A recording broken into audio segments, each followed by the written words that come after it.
Ladies and gentlemen, without further ado, in a short moment, we will hear an insightful presentation from our keynote speaker, Professor Philip Zimbardo, Emeritus Professor of Stanford University, a notable figure in the modern psychology who will share about his experience in the study of human nature and heroic social action. But before that, I would like to ask Professor Srihartati Reksodiputro Suradiono MA Ph.D., Vice Dean of Education, Research and Student Affairs at Faculty of Psychology, Universitas Indonesia, to briefly introduce Professor Zimbardo by reading us his biography. Profesor Tati, saya persilakan.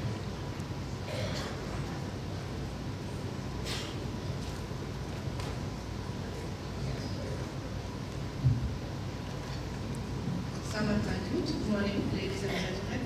Before we start with our keynote speech,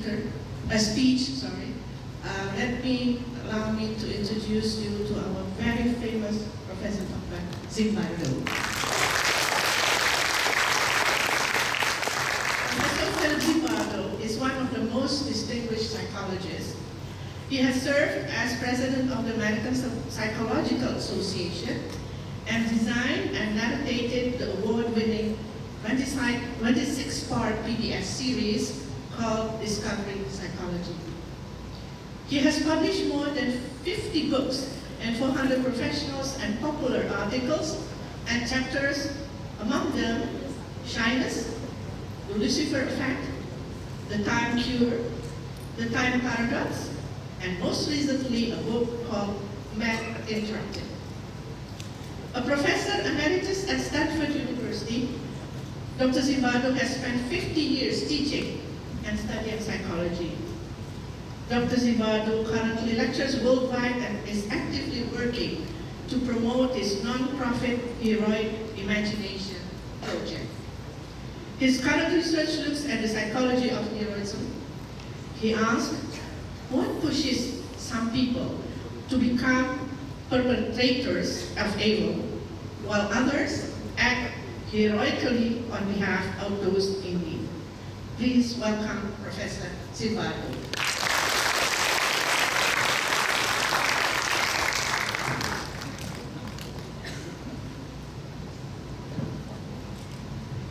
Hello, everybody. Hello.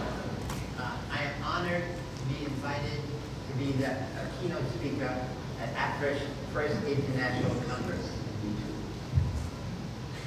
I am honored to be invited by APRISH to the First International Congress being held here in your wonderful city. I have been asked to do something unusual by the organizers, to give a retrospective of my career. It's beginning with evil and then ending with heroism. And in between, I will take us on a journey of research I did with the famous Stanford prison experiment, which led, interestingly, to research on the psychology of shyness, which led to creating a clinic to treat shy people. Started in 1975, still in operation. And then I began to do research on the psychology of time perspective, how all of us organize our experience in time zones of past, present, and future, and I developed a scale to refine that psychological process. And then after shyness and time perspective, I looked recently at why young men are failing everywhere in the world, including Indonesia and America, because they're becoming addictive to playing video games and watching online pornography. And then after dealing with all those negatives, I turned at the end to talk about my new mission in life, to create everyday heroes among young people. The idea is to revolutionize education. So the goal of education in psychology should be to make every student think of him or herself as a social change agent. To use knowledge to make the world better, starting with your family, your school, your neighborhood, and ultimately when children work together to begin to change the nation. So with that overview, I will, hopefully everything works. We've had a problem with the internet. So I always begin when I teach with some music that represents the theme. So the first part of my lecture will be on evil. So I begin with Santana playing Change Your Evil Ways. And it relaxes me, and young people in the audience might want to get up and dance a little bit. We need volume.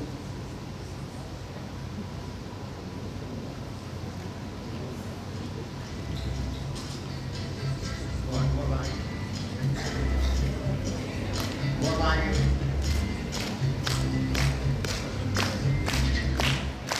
No.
So we begin with evil. Evil has been a theme around the world for centuries. It's the core of almost every religion. Evil is the enemy of goodness. And so I ask the question, what makes good people go wrong? Now, it's interesting, in my life, I have been asking that question when I was a little child. Why? Before I was a psychologist, I was a child psychologist. Because I grew up in poverty. My family immigrated from Sicily, uneducated, with no money, and in those days, people who came to America from every country in the world were always in a ghetto, where all the poor people lived together. And if you grew up in a ghetto, and this is what it looked like, this is New York City, South Bronx, a part of New York City where I grew up. And there were men whose job it was to corrupt children by giving them money to do evil, criminal things. Take drugs, steal, get girls to sell their body. And I had friends who I knew were good, who gave into the temptation. And so this is our playground. It doesn't look like a playground because there's no grass, there's no trees, there's no flowers. There's nothing but asphalt and steel. And these men would give the temptation, and some of my friends gave in, took the money. Some of them got caught by the police and went to jail. So I asked the question, what's the difference between boys I knew were good who gave into temptation and boys like me and some friends who resisted? So this is really a fundamental question in psychology, really about free will, willpower to resist temptation of all kinds. And so I was asking that question when I was 7 years old, and I began to answer it when I was much older. Now, the other thing is that an interesting statistic now, in America, one of the richest countries in the world, 1 of every 5 children grow up below the poverty level. 20%, and this is true in many countries. And there's a lot of information that if you grow up under adverse circumstances in poverty, you die 2 years earlier than people who, like you in your same nation, who grew up under privileged circumstances. So poverty really is an evil. So there are many definitions of evil. For me, evil is the exercise of power to intentionally harm other people through gossip, through prejudice, to hurt people physically, through torture to physical punishment, to kill people. And when evil is done by governments, it's to commit crimes against humanity. On the other hand, the most evil is not done by individuals, it's really done by corporations. And we all saw this in 2008 when there was an economic crash around the world, started by men running big banks, big corporations, selling bad mortgages. And corporations allow fraud, they allow corruption, they allow bullying. Now, when we talk about evil, as psychologists, we only focus on the individual person, the actor. When somebody does something bad, in America we do use the term, he or she is a bad apple. But that ignores the situation in which they live, the situation in which they operate. So I say we have to analyze not just what individuals bring into a situation, but what does the situation bring out of individuals. And this is the power of social situation. And that's what I'm going to talk about when I talk about the Stanford prison experiment. But in fact, as I just mentioned, it is systems that have the power to create situations for better or for worse. And when evil is within a situation, we call it a bad barrel. When it's a system, a government, a political, legal, cultural, economic system, then we're going to call that the bad barrel makers. So I'm arguing that when we want to understand evil of any kind, we have to do a three-part analysis. Focus on individual characteristics, background, focus on the situation in which they operate, and focus on the system, as I said, legal, governmental, economic system, which creates those situations, and ideally can change the situation for the better. Now, the question of why ordinary people turn evil, we now know from much research in social psychology that there are a series of psychological processes that any one of these can get the majority of good people to do something bad. So dehumanization is at the core of all prejudice. Dehumanization means when I think about you, I don't think about you as a human being, similar to me, similar to my family. I think about you as not human. I think about you in terms of an animal. You're a snake, you're a vermin. And so in my mind, I can do things to you that I would never think of doing under ordinary circumstances. Diffusion of responsibility. When somebody is hurt, the Good Samaritan impulse in us is to help. And instead, when we are in a group and other people around are in the same situation and do nothing, the social norm is do nothing, do not get involved. So diffusion of responsibility means I want to help, have a good intention, but I don't help. This is what I'll talk about later in what we call the bystander effect.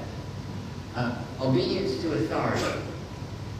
All of us are trained as children to be obedient to our parents, to be obedient to our teachers, to be obedient to our religious leaders, and even to political leaders. But no one teaches us as children to make the distinction between those authorities that deserve our respect and those authorities who deserve our defiance, because they are not good, they are not just people, they are corrupt. And so we have to begin to when we educate our children in school and at home, enable them to make a finer distinction between which authorities you respect, which authorities you oppose. And then, of course, group pressure. We like to think that what we do comes from within. Most of us, especially young people, minimize the influence that the group has on them. Because you want other people to like you, because you want other people to respect you, because you want to be part of the group, you're willing to do things which are bad, which are wrong, if the group says you should do that. So we have to teach children to make a distinction between positive group pressure, which we all need, and negative group pressure, which we must resist. And I'll talk more about these in detail later on. Now I want to start with a very unusual example. I don't know if many of you know this. This is an example of systemic evil. Did you know that every year the Chinese government kills 1 million Chinese men? 1 million every year. Why did they do it? How? They encourage Chinese men to smoke. They promote smoking as masculine. And because smoking is seen as masculine, only 2% of Chinese women smoke. So that gap between 54% of all Chinese men smoke 2 or 3 packs of unfiltered cigarettes every day, and only 2% of women smoke, that's the biggest gender gap in the world. In most countries, 10 or 20% of women smoke. Why did they do it? The Chinese government owns the tobacco monopoly. They make 605 billion yen every year. What else do they control? They control the media. So they prevent anti-smoking campaigns on the media. What do they do with the money? They do wonderful things. They build schools. Here's a school in Szechuan province, and it's called the Szechuan Tobacco Primary School. And if you could read the sign says, "Ingenuity is a fruit of success, but tobacco will help you succeed." So now little children going to school are beginning to be brainwashed that tobacco is good. You need tobacco to succeed in life. So again, for me, this is systemic evil. I just discovered last year a scientific article in the journal Lancet which said everything in the past is going to be worse. And here's what they say. Chinese men now smoke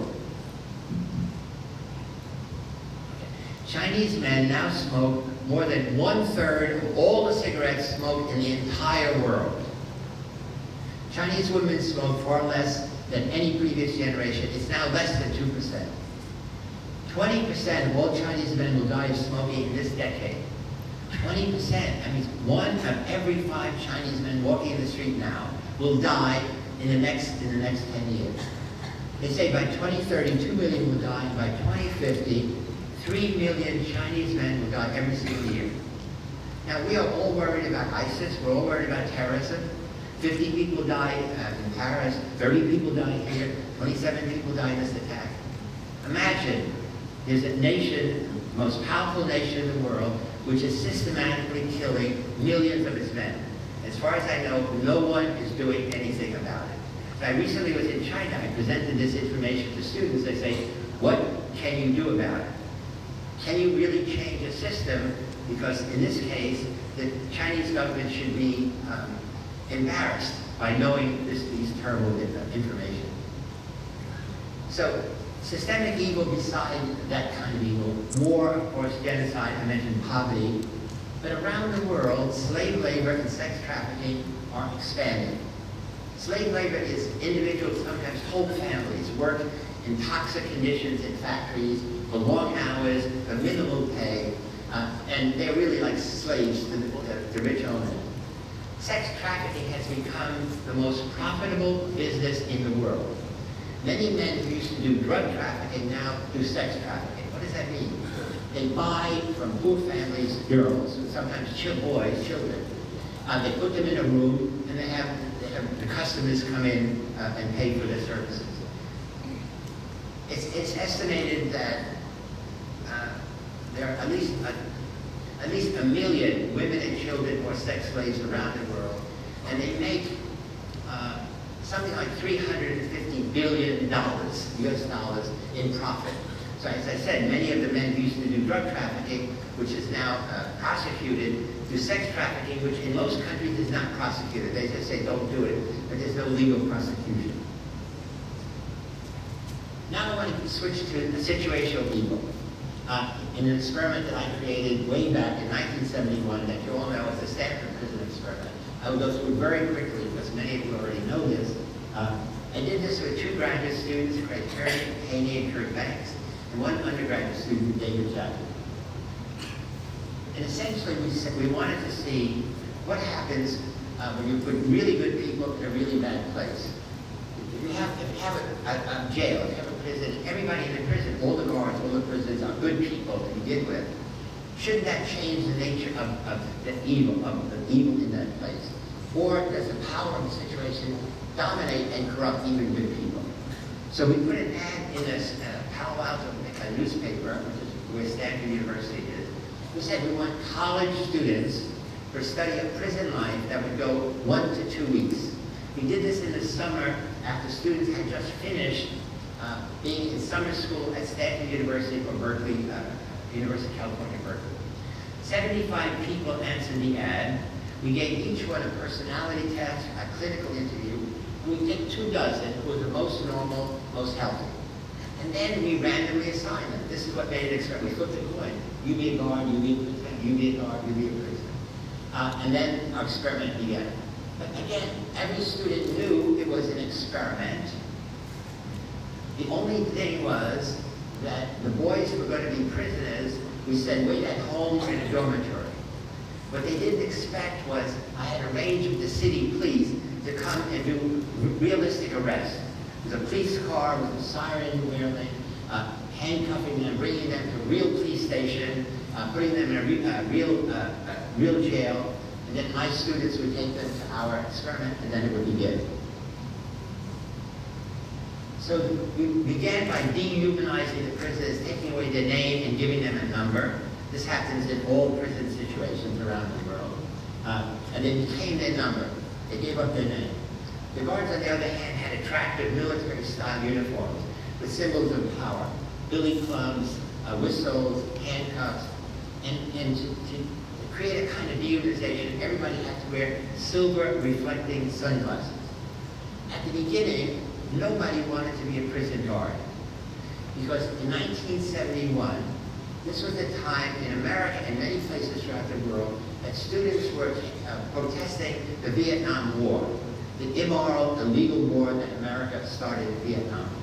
And in many cases, the university would call on the campus police that would often beat up students. So nobody wanted to be a guard, but half of them had to be. And so they began very awkwardly on the first day, having push-ups, jumping jacks. But then on the morning of the second day, the prisoners rebelled. They said, we don't want to be dehumanized, we rip off our number, and they locked themselves in 2 cells. The guards came in, we had 3 prisoners in each of 3 cells, and we had 3 guards working 8-hour shifts. So the prisoners lived there, day and night. The guards worked 8-hour shifts. And we had 12 guards altogether and 12 prisoners altogether, meaning we had some for backup guards and backup prisoners. So they came in, there was physical confrontation, and of course the guards won. And at that moment, everything changed. The guard said to me, these are dangerous prisoners. Not boys like you, by a flip of the coin, you could have been wearing the uniform or the dress. And that changed everything. Because then the guard said, we have to demonstrate that we have power to dominate them so they won't ever rebel again. The most amazing thing was that in 36 hours, the first prisoner we had selected because he was normal and healthy, prisoner 8612, had a nervous breakdown, screaming, crying, begging to be released. And I took him to student health. Then he became a model of how you get out. Every day thereafter, another prisoner had an emotional breakdown, so that in 5 days, 5 prisoners had a breakdown. And so the experiment was supposed to go 2 weeks. I ended it after 6 days. It was out of control. Later on in my talk, when I talk about heroes, I'll mention the woman who was a hero who encouraged me to stop this suffering of young men.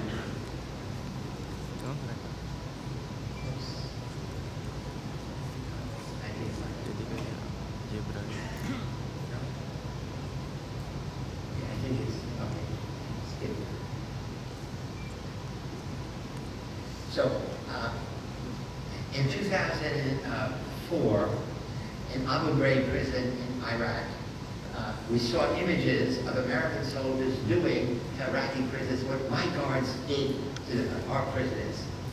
And meaning putting bags over their head, as the guards did, sexually abusing them. And so the media talked to many of the boys who had been in my study. And our worst guard was a young 18-year-old freshman, college freshman. And he decided he was going to become an actor, an evil guard with a southern accent. And then when the media asked him about what did he do, what he said was terrible. He said, the prisoners were our puppets, and we were the puppeteers. Prisoners were college students like him. And then he said, he said, we're going to make them do things. So here now is the ultimate dehumanization, which is lasting for many, many years in his mind. If the video is not playing. Video not playing.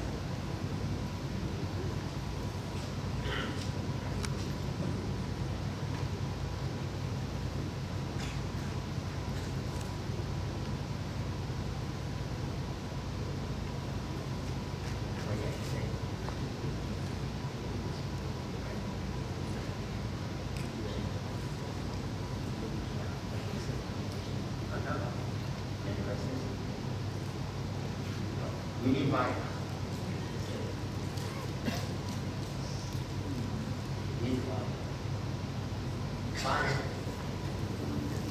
I decided that I would become the worst, most intimidating, cruel prison guard that I could possibly be. At the time, if you would question me about the effect I was having, I would say, well, you know, they must be a wimp, they're weak, or they're faking. Because I wouldn't believe that what I was doing could actually cause somebody to have a nervous breakdown. It was just us sort of getting our jollies with it. Let's be like puppeteers here. Let's make these people do things. So for me, that's the ultimate dehumanization. He's saying, other students like me, in my mind, are puppets. Inanimate puppets, no heart, no brain. And I'm going to make them do things, because when I do, I'm going to feel power, and I'm getting my jollies, and I'm going to get excited by it. So here's an interesting cartoon, which summarizes what I've been saying up to now. These are two policemen who are off duty. One is saying to the other, I'm neither a good cop nor a bad cop, Jerome. Like yourself, I'm a complex amalgam, meaning a mix of positive and negative personality traits that emerge or not depending on the circumstances. So this is the situational balance. We all have positive and negative traits.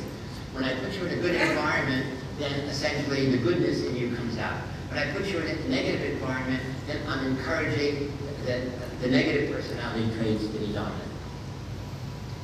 So I wrote several books after the Stanford Prison Study began in August 14th and it ended August 19th, 1971. I wrote a book on shyness, and I'll talk about next, a few years later. I wrote The Looser Effect after Abu Ghraib, because then people said, you know, the similarity is so great, so I began to understand everything about Abu Ghraib. The Looser Effect is really 15 chapters about evil and 1 chapter about heroism. And then shortly after the prison study, I got involved in the psychology of time perspective, because in that experiment, everybody got distorted. There were no clocks, there were no windows, it was in a basement, and each guard shift of 8 hours began to feel like a whole day. So at the end of the day, for the staff and the prisoners, it felt like they had endured 3 days. So I got interested in how the subjective quality of time perspective. And then more recently, I got interested in the fact that many young people I know are becoming addicted to video games and pornography, mostly men around the world. And so I wrote a book, Man Interrupted. So the Looser Effect book is a celebration of the human mind's infinite capacity to make any of us be really kind people or other people cruel, make some of us caring and loving and compassionate, and other people totally indifferent to human suffering. And make some of us do the most creative things imaginable in art, in literature, in science, and make other people only focus on destruction. And lastly, it makes some of us villains, people who routinely do bad things, like the men in the Bronx who corrupt children when I was a child, probably still there now. But it makes some of us become heroes. And as I said, that's the direction I will go at the end of my talk. So shyness is a problem around the world. I am not a shy person, but I had a brother who was very shy, I had students who were very shy. And so after the prison study, I became interested in shyness because I said, you know, shyness is a self-imposed psychological prison. The shy individual is both the guard and the reluctant prisoner. The guard says, well, here's all the things you can't do. You don't have freedom of speech, you don't have freedom of association, you don't have freedom of action. And the prisoner in you rebels, but then says, okay, I will go along. So in a funny way, I just used that metaphor, and then my students at Stanford said, shy students said, can you tell us more? I said, no, I don't know anything about it. In 1972, there was no research on shyness in adolescents or adults. None. So I began to do systematic research on shyness around the world in many different nations, experiments with shyness. And then we decided that we know so much, we could create a shyness clinic.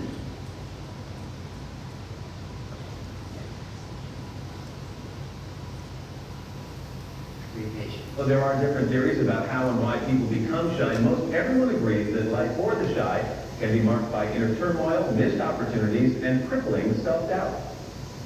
Girls. Boys. Women. Women always make me shy. Young and old, men and women, people of all races and cultures.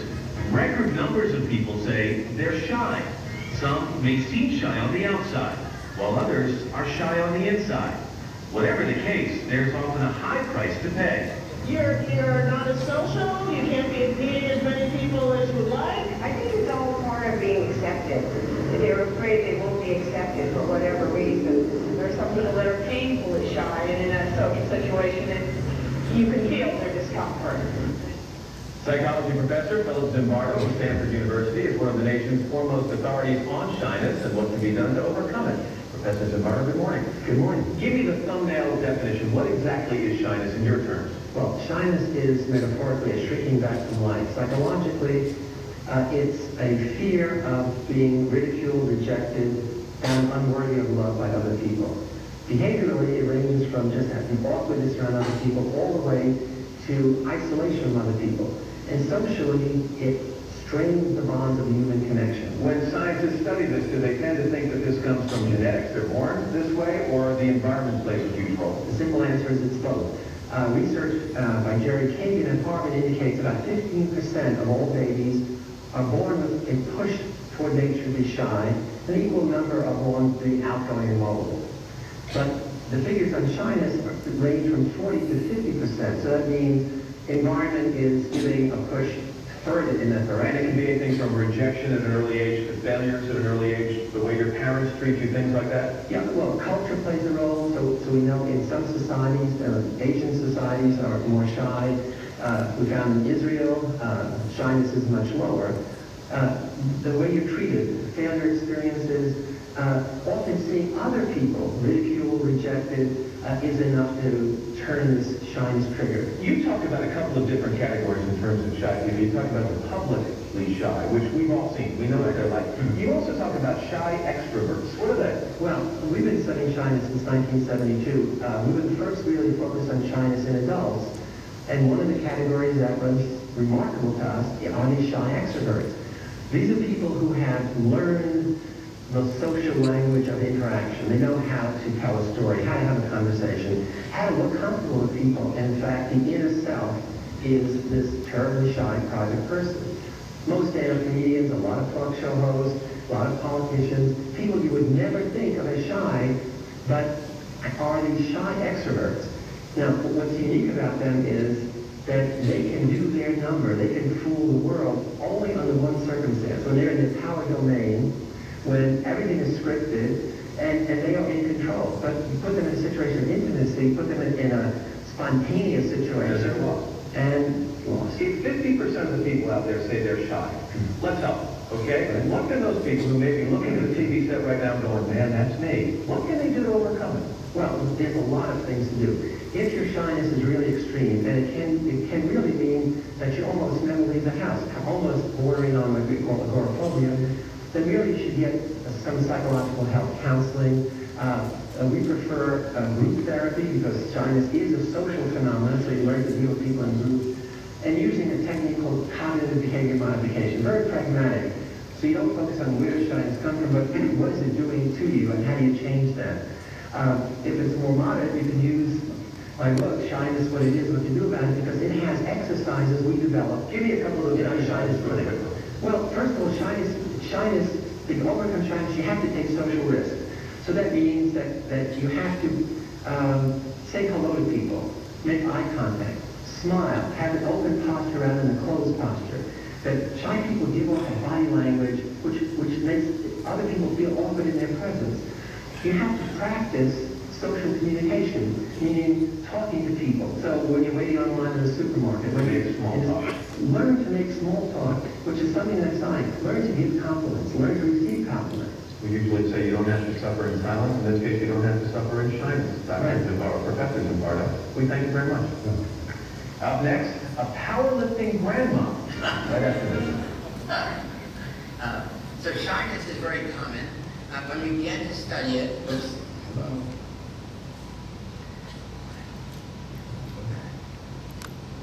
when we began to study it, 40% of all the people we surveyed said, I think of myself now as a shy person. 40% said, I used to be shy, but I have outgrown. 15% said, I'm shy only in situations, when I have to perform in public, when I have to give a speech, when I go on a blind date. So if you add up the numbers, only 5% of all the people we surveyed in America said, I'm not shy. So shyness is the rule, not to be shy is the exception. But now, over time, the percentage of people around the world is increasing. More and more people say, I'm now socially shy. And 2/3 of all the people we surveyed said, it's a personal problem. And I wish I could not be shy. So one of the reasons shyness is increasing is the tech revolution. People walk around with a cell phone in their hand, not talking to each other, at best, texting or chatting. And sometimes in America, Starbucks up here and a computer here. You go to a coffee house, nobody's talking, everybody's on the internet. And so this is one of the reasons. This is one of the reasons shyness is increasing. And so you have to practice social skills. You have to feel comfortable talking to my friends. Many young people don't even feel comfortable anymore talking to their friends. And I'm going to show you in a moment, many young men don't even ever have a girlfriend. So this is a new kind of shyness where you don't know the language. You feel very awkward. In the past, this is very sensitive. In the past, shyness was not knowing how to navigate the social landscape, not knowing how to ask for directions, for example, if you're in a foreign country, because you fear you look stupid and be rejected. The new shyness is being unwilling to ask for directions and not wanting to connect to other people. So many young men are preferring to live in virtual reality.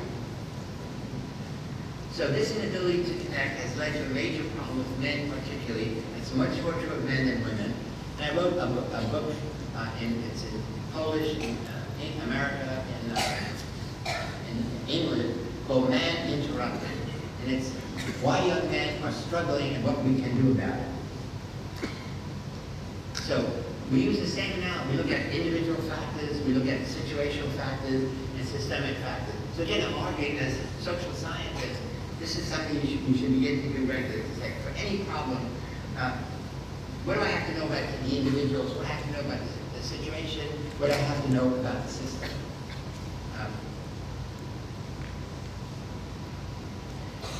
Curiously, in America, a big problem is 41% of all women with children are single mothers because of the high level of divorce and separation.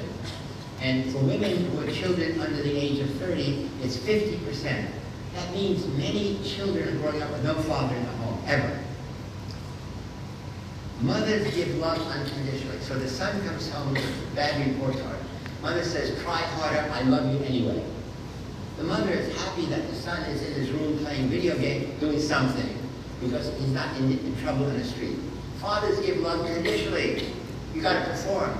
This is not acceptable. I'm going to cut your allowance. I'm going to pull the plug on your computer. So boys need fathers. Girls need fathers too. But girls have a mother who is a role model. Mothers these days are much more successful than in the past. Boys need the same kind of role model. And I'm saying more and more in America and other countries, they do not have that role model. Again, many young men feel entitled. Because I'm a man, I deserve it. I don't have to work for money. In America, a large percentage of young men live at home permanently. They don't even want to go outside. They don't want to learn how to drive. They say they don't want to go anyplace. They just want to stay in their room and play video games. In addition to personal and family factors, there's roadblocks for boys.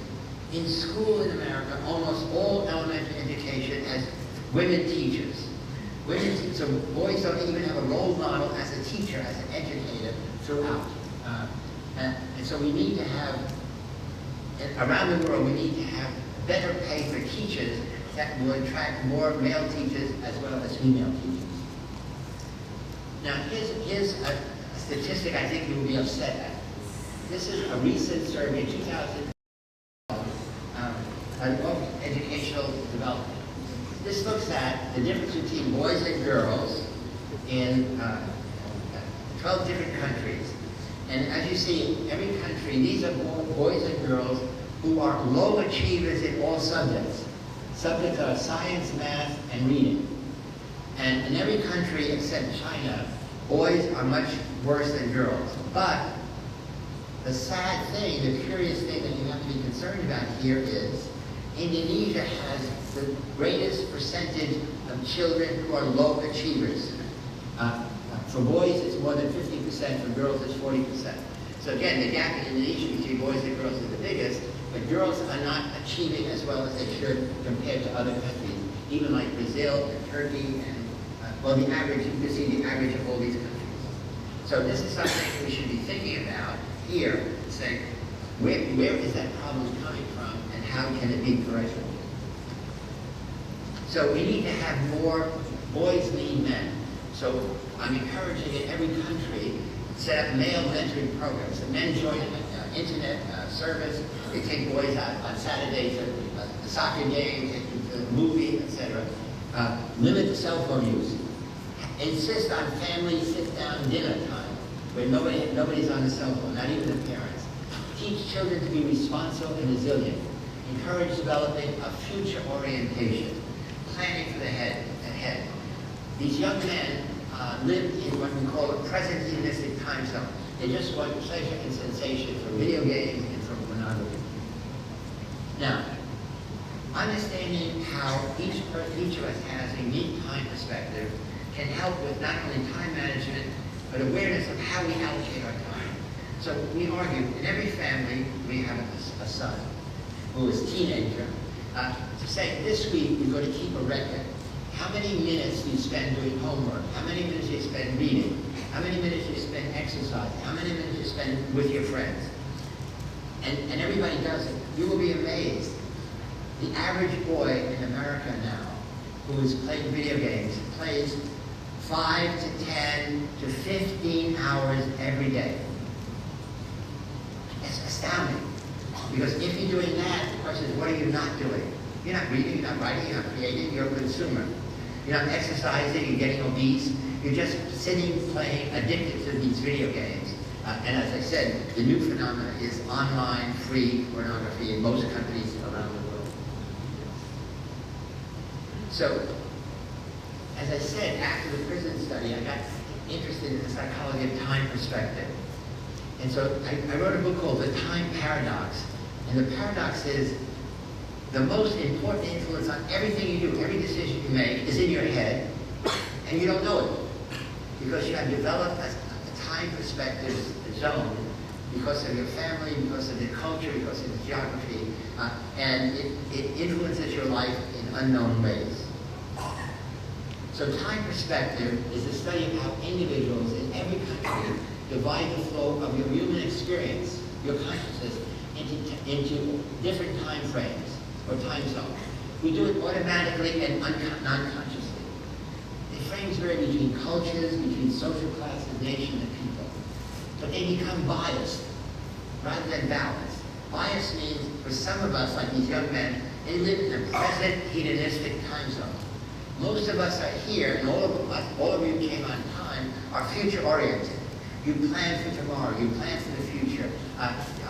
You know your goal will be, you go to college to be successful in the future.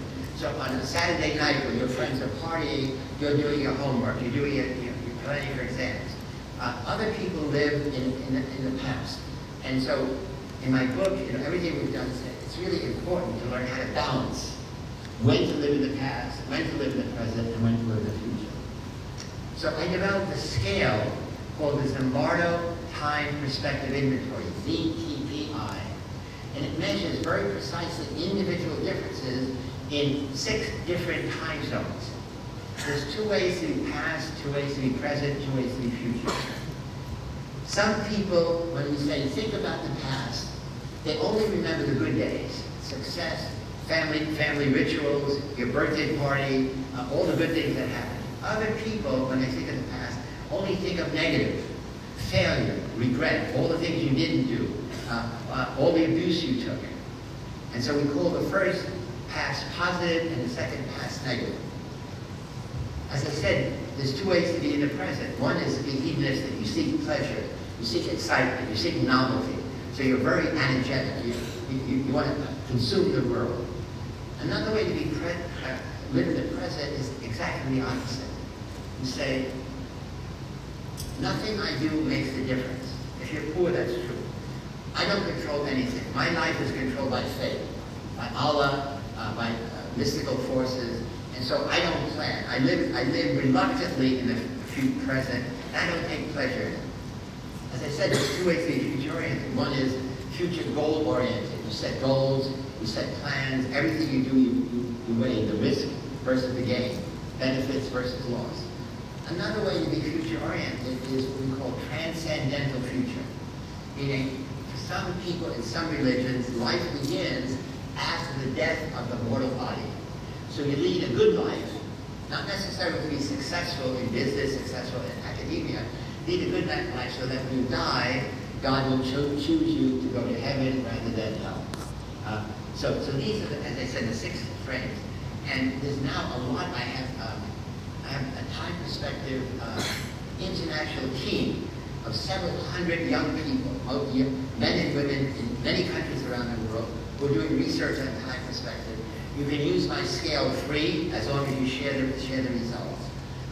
And we have annual conference every 2 years in different countries around the world. And we're getting exciting results. The most important thing is to learn how to develop a balanced time perspective, or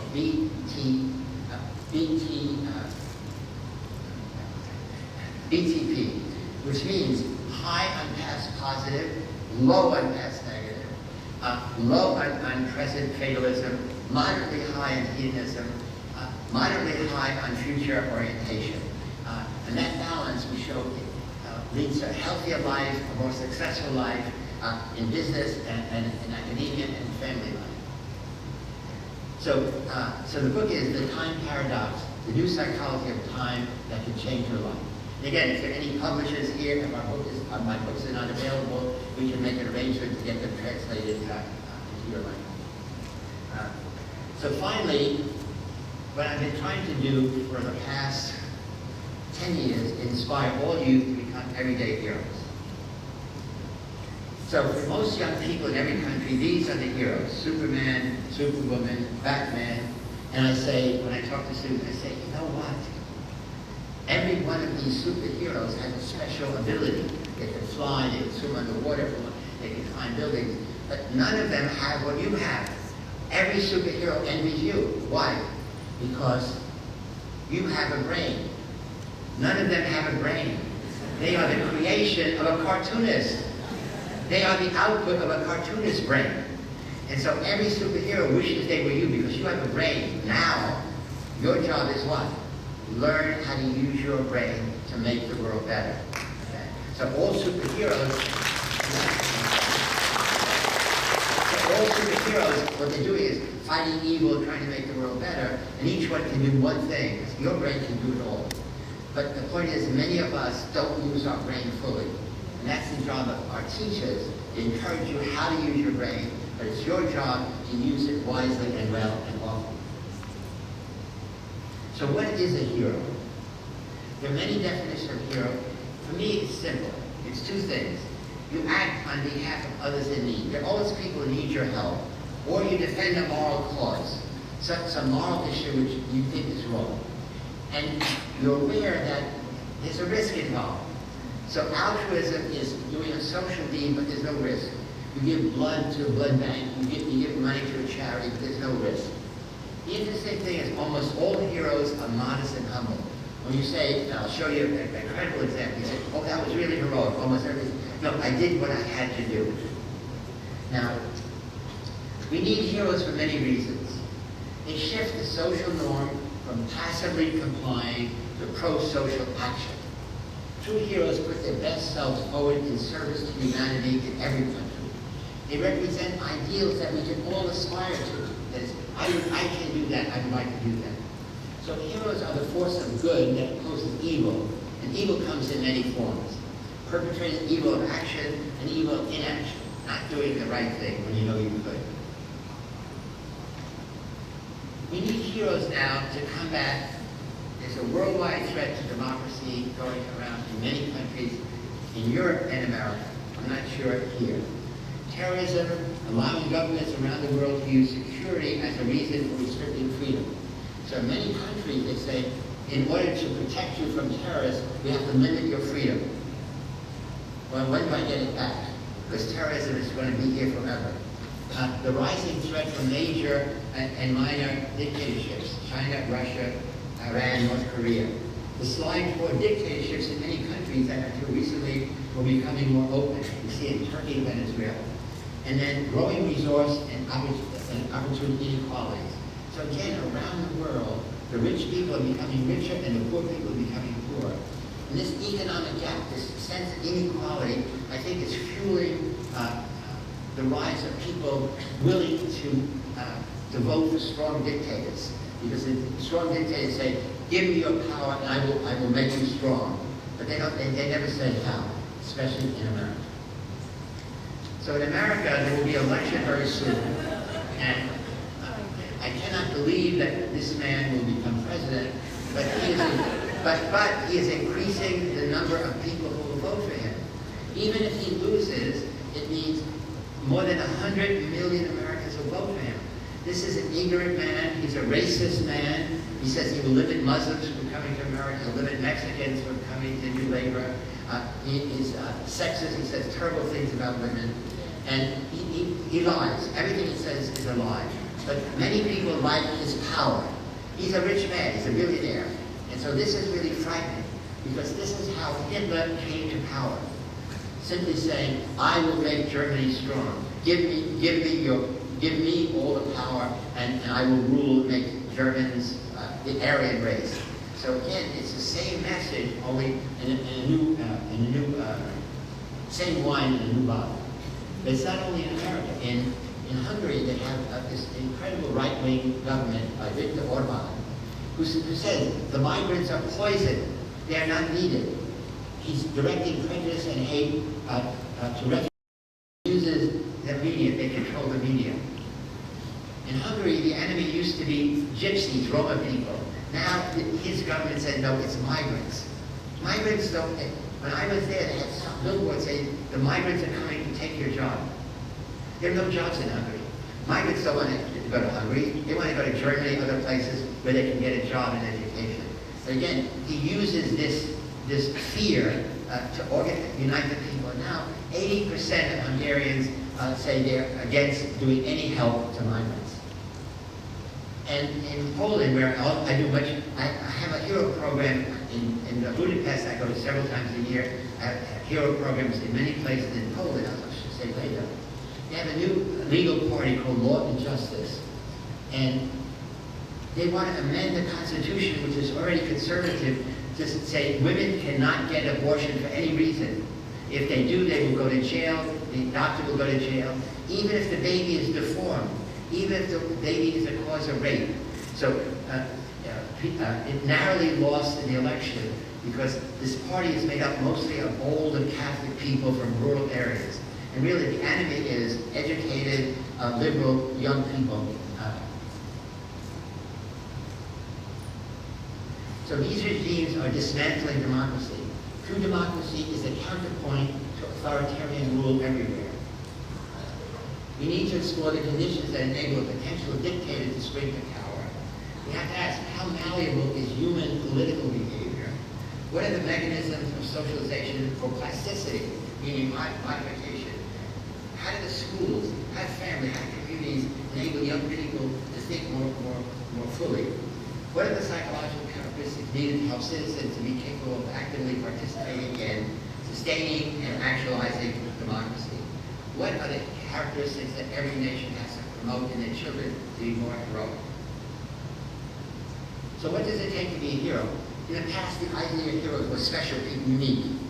In many countries, there's some man on a horse with a gun or a sword who won a battle years ago. And so we asked President Obama a few years ago, what does it take to be a hero?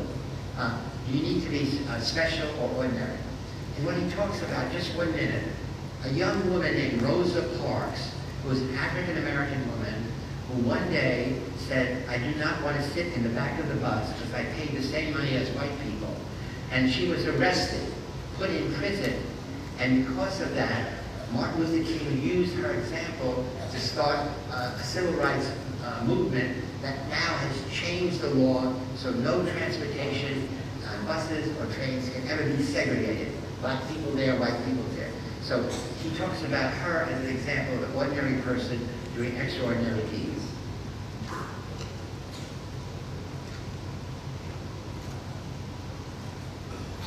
You know, what's remarkable about history is ordinary people doing extraordinary things.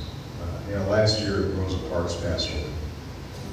And you know, I remember sitting on this stage with world leaders, and Bill Clinton, and senators and governors, and thinking we were all paying homage to a seamstress who had transformed the country and helped transform the world. You know, we never know sort of how our actions are going to ripple over time. But each of us can take some responsibility for making sure that we are pushing a little bit in the direction of justice, in the direction of equality, in the direction of tolerance. When we do that, we may surprise ourselves with the amount of influence that in fact we have just by standing up or speaking up. So that's a key message that is, no, it's okay, I don't need it, please.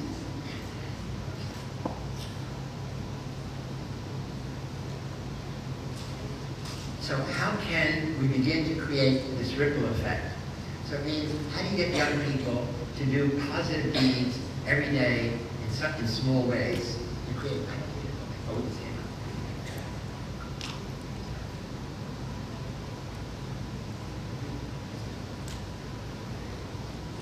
So the idea is we want every person to have a positive ripple effect.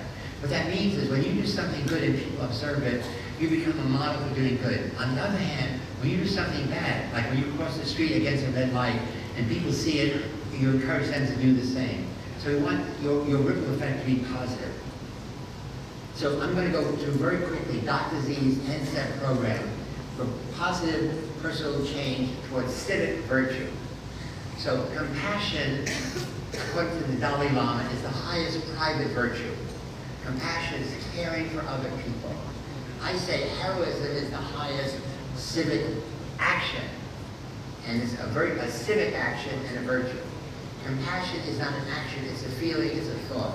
So we want to convert compassion into heroic action. So first, you need to be self-aware combined with situational sensitivity. Be rooted in who you are. Maintain a vision of your ideal self. Be sensitive and aware of situational power all around you to change who you are. So you're a little cat, you think of yourself as a lion. Modesty. Be modest in your self-estimate. It's better to perceive yourself as vulnerable and take necessary precautions than go where angels fear to tread. So in many cases, influence agents get us to do things that are against our will, buy products we don't need, vote for people we don't believe in, because they understand where we are vulnerable and they manipulate that. So the point is, know where you're vulnerable and try to build more strength. Third, suppress self in service of society. By maintaining a positive self-esteem, you can more easily separate your ego from your actions. This is who I am inside, but here's what I do. Try and laugh at yourself at least once a day. Laugh and the camel will laugh with you.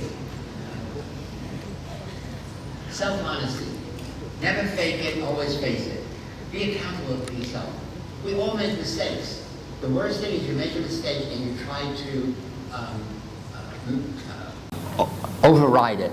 Instead you say, I was wrong, I made a mistake, I'm sorry, I've changed my mind, I've learned from it, I won't do it again. As soon as you say that, you disarm the opposition.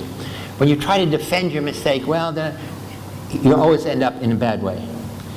Mindfulness. Engage in life as fully as possible, yet be mindful and aware. Be attuned to the moment. Prepare to disengage and think critically when necessary. So again, this is one of the virtues of meditation. Question information. Separate the messenger from the message in your mind. Analyze the source of the message and the content. Again, when we're watching television, there's all these political debates. We have to separate out who is this person and what is this person saying, and analyze the message separately from the source of the message. Gender stereotypes are a problem around the world. Here's a lovely little video of a British girl going into a store, and she's saying, everything in the world separates boys and girls. We're really the same. Okay, now how am I going to do that?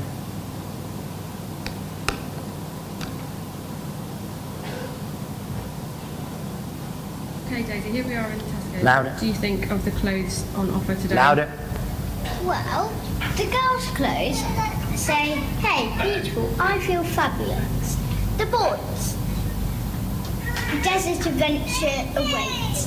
Think outside the box, hero. And what do you think about that? It's unfair because everyone thinks that girls should just be pretty and boys should just be adventurous. And what do you think about that? I think that's wrong because why should boys and girls even be boys and girls' clothes even be separated? Because we're just as good as each other. That's brilliant. I agree with you completely, Daisy. And you love adventure, don't you? Yeah. You're my hero. And you like green. Why don't we just get you the boys' top? So she's saying boys and girls are the same, and commercial marketing makes clothes and things. Girls should be pink, boys should be blue. Boys are heroes. Girls just should be pretty objects. So it's really very, very sweet. Confront calmly. In all confrontation with authority, with the police, with any authority, be polite. Individuate yourself. Say, excuse me, I'm Philip Zimbardo, where you come? And also always ask the name. What is your name, sir? Describe the problem objectively. It seems to me that in many cases you're beginning to get angry because you know what's happening is unjust. We say press the pause button, decompress, and then allow the other to explain their point of view. And this is the way I see it. How do you see what's happening? Number 9, discriminate ideology. All ideologies are words, abstractions, used for particular social, political, economic purposes. Be wary of following orders. People say, this is an order, this is a rule. And they say, does their means justify your end? And lastly, don't follow blindly. Many times rules are abstractions for controlling human behavior. So some rule says no smoking, okay, no drinking in here, but then there are other rules which don't really make sense that are limiting your freedom. Insist that the rule be made explicit. So who made it? What purpose does it serve? And who maintains? If I break it, what happens? So you really want to know in every situation those things. And lastly, I say practice being a positive deviant for a day. I have my students do an exercise. There's many ways to do it. The idea, for example, put a square mark on your forehead with a black marker that you can erase. And you don't see it. And once you do it, people say, what is that? You say, it's a black square. What is the next thing? They say, take it off. Why? It doesn't matter. I don't notice it. People will pressure you to do what they want you to do. And so if you can go through one day without erasing it, you realize you now have power over the others that ordinarily they have over you. And you realize, for young people, when I say, what kind of music you like? It's the music your friends like. How do you dress? It's the way your friends dress. How do you carry your books? almost everything about us is being conforming to what our friends want. We go along to get along. If you can do this one day, you realize you have this inner strength, this inner power. Now, I want to quickly move on to present a positive deviant, the person who stopped the Stanford prison experiment in this interaction I had at rehab. Louder. Fifth day of the study, Zimbardo invited his girlfriend, recent psychology graduate, Christina Maslach, to visit the mock prison. I had heard bits and pieces from Phil about what was going on. And then when I was down there that evening, it really was kind of a wow. The thing that really got to me was when some of the guards took the prisoners down the hall to the men's room. She looks out and sees a line of prisoners with paper bags over their heads, each one holding the other one's shoulder. And they're leading them down the hall. And Phil comes over and I look, my God, look at that. And I looked up and something about it just, again, it was the dehumanizing, demeaning kind of treatment. I couldn't watch it. And she said, it's terrible what you're doing to those boys. And she's got tears in her eyes. I said, what? And she runs out. And I'm furious. I'm saying, look, this is, I run outside, we have this big argument. I'm saying, look, this is dynamics of human behavior. Look, it's fascinating, power of the situation. So I'm giving her all the psychological basis and what kind of psychologist are you? You don't appreciate this. And she said, I don't understand. You're a stranger to me. I don't understand this. How could you not see what I see? I mean, you're a caring, compassionate person. I know you from all of these other things. Something's gone wrong here. And then the next thing she said, which had an equally big impact, is, I'm not sure I want to, have anything to do with you if this is the real you. And that was like a slap in the face, because what she was saying is, you've changed. The power of the situation has transformed you from the person I thought I knew to this person that I don't know. And at that moment I said, wow, you're right. We got to end it. After only 6 days, Dr. Zimbardo shut down his experiment. So the question then is, how did I deal with this heroic challenger? We were married the next year. We just celebrated our 44th anniversary, and we have 2 wonderful daughters.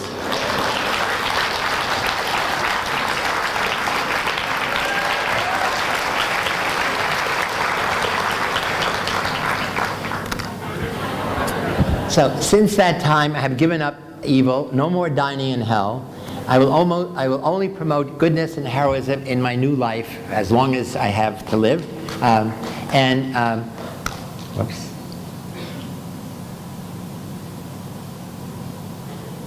Hello? We need volume. Okay. So I started in San Francisco about 10 years ago, something called the Heroic Imagination Project. The idea heroism starts in the imagination, thinking I could make a difference. And we believe that this is true of people of all ages, from little children to our elders. We are a nonprofit organization teaching people to speak up, speak out, and change the world, just as Obama had said. Our approach is based on the premise that it's ordinary people are capable of taking extraordinary action each day in each way in their lives. We have an educational program which is revolutionary. It's mostly for middle and high school students and college, and now we're starting corporate leadership programs to become leaders of corporations, to think of themselves as heroic leaders.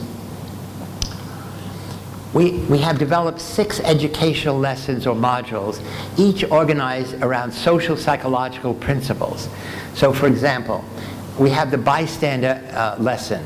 And in this lesson, the teacher gets a script. But what's exciting is all the lesson is built around powerful videos. So teachers don't lecture. Teachers show a video, and then the teacher organizes the class into pairs. Hero squad, a boy and a girl work together. And you see a scene where a woman is lying on the steps of a train station, and nobody helps her. She's unconscious. And then the teacher asks questions. Why didn't anybody help? What would you do?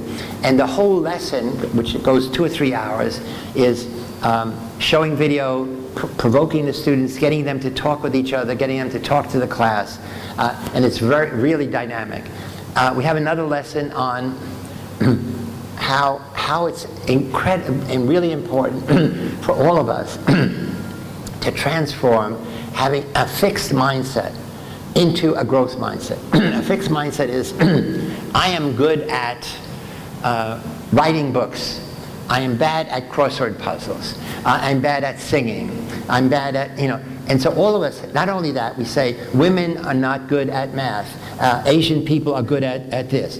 And so we have these, so fixed mindset is the basis of prejudice against yourself as well as other people.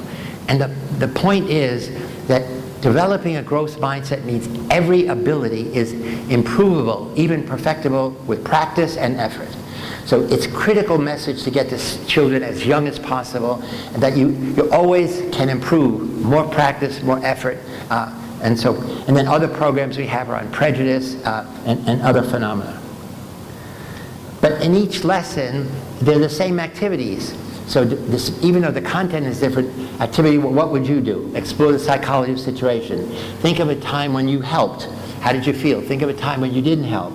Decide for yourself. Develop effective change-making strategies. So again, we keep saying throughout, think of yourself as a social change agent. Use this knowledge to make a problem in your family better, a problem in your neighborhood be better. And then lastly, we say, spread the word. What's the most interesting thing you learned today in Zimbardo's lecture? You write it down. Who would you like to share with who is not here today? They say, my mother, my cousin, my boyfriend, my girlfriend. And the teacher notes that, and then next week the teacher says, what did your mother say about the bystander effect? What did your girlfriend say about the mindset? And in this way, every student becomes a teacher.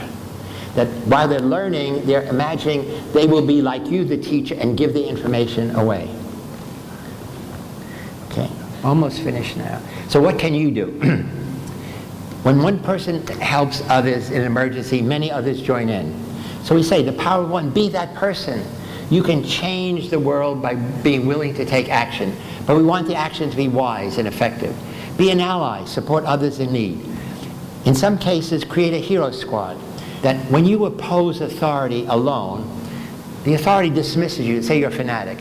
When you have 2 or 3 people together, it's a point of view. When you say, we believe, sir, they have to listen to you. And again, practice being a positive deviant, so that it's part of your nature to resist authority. And then heroes are sociocentric. The enemy of heroism is to be egocentric. What does that mean? It means in every situation I go in, I always say, what can I, Phil Zimbardo, do to make somebody here feel special, feel worthwhile? Make eye contact, know their name, give them a compliment, do something personal. So that's my obligation. Especially also notice there's somebody in the corner that may be shy, that nobody is dealing with, somebody may have a tear in their eye, might be suffering. So that's the idea of learning how to be sociocentric. So focus on others, make them feel special in some way. Always ask questions, understand, never obey the rules, and then never blindly obey authority. And again, what is your ripple effect? Think about it all the time. So we're going to change our perspective. Me becomes we, I becomes us. Be my hero. So the decision to act heroically is a choice that many of us will be called upon to make at some point in time. So to be a big hero means this, a bigger risk, a bigger occasion. But by practicing doing little deeds of heroism every day, we say you're a hero in training. So that when the big opportunity comes, you are going to be more likely to take the risk. So we want to create a new heroic vision in which silence, apathy, and indifference is never an option. That we always will speak up against injustice, always speak up for liberty and freedom and democracy. So Yoda says, do or do not. There is no try. So heroes do. But again, in all of our lessons, what's unique is we teach you critical thinking skills. I have an intention to do a good action. Why don't I do it? There are barriers. Sometimes it's within me. Somebody is drowning, I don't know how to swim. That's a limit. Sometimes I'm in a situation and nobody's helping. That's a situational limit. Sometimes it's the system. So for example, in Iran, if a woman is lying bleeding, a man cannot pick her up. Men are not allowed to touch women. So there we have to change the system in order to encourage being good Samaritan. So what will you do? The question I'm leaving you. How can you become an everyday hero? Our program is in many places in the Western United States, but now we are all over in Hungary, in Poland. We're just starting in Iran, believe it or not, in Tehran, with a group of female psychologists. We're in Sicily, where my family comes from. We are beginning to start a program in China. And I'm going from here to Bali, where I train some people in the Green School. And hopefully those people can become trainers that can help train people here at your university if you would like our program. And we are also in Geelong, Australia. So I personally go to all these places and do our training. So essentially our program is we license each lesson for 3 years for a minimal fee, but then it includes being certified as a trainer. And then it's taking the material, translating it into your language, having better videos that are culturally relevant.